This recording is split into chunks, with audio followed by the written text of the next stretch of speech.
Hello, everyone. Thank you, Katie, for the very kind introduction, and thanks, everyone, for being here. And it's a privilege to have the beginning of your 1.5 days, so hopefully everyone's going to be rapt with attention. Now, I'm conscious of the fact that when an economics journalist is asked to talk about the state of the world, that's usually a counter indicator for the health of that world.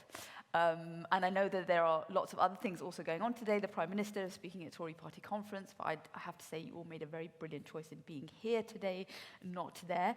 Perhaps we can also touch upon some of the stuff that's happening up in Manchester in the Q&A.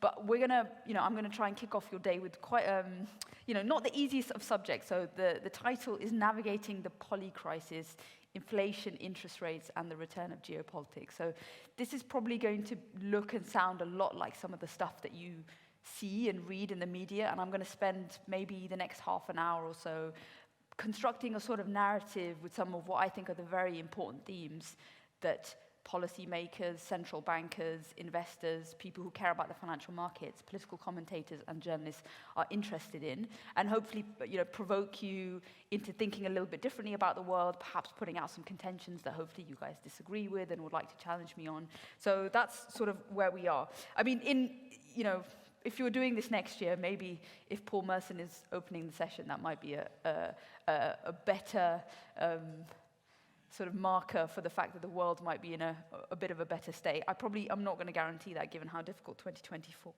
is looking. Now, so the title and the word polycrisis is not a sort of uncontroversial choice of a term. Let's just give you this little definition here, which is, depending on who you ask, but this is the very sort of dictionary definition of what a polycrisis actually is.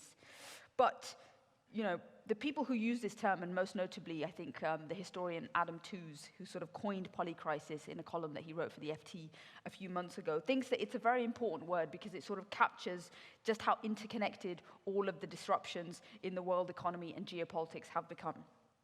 So, to sum it up, this is a sort of collision of a pandemic, the war in Ukraine, the rise of populism, a climate crisis, technological change, and the emergence of a multipolar international order where things like free trade and globalization are not only not to be taken granted, but might even be going into reverse.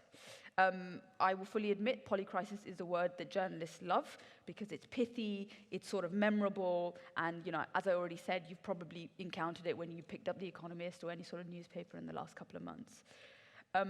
There are also people who think that it's not a great word and we shouldn't be using it, and I think it's a legitimate argument to say that there's nothing particularly special about what we're going through right now. A polycrisis isn't particularly unique. All it is just history happening.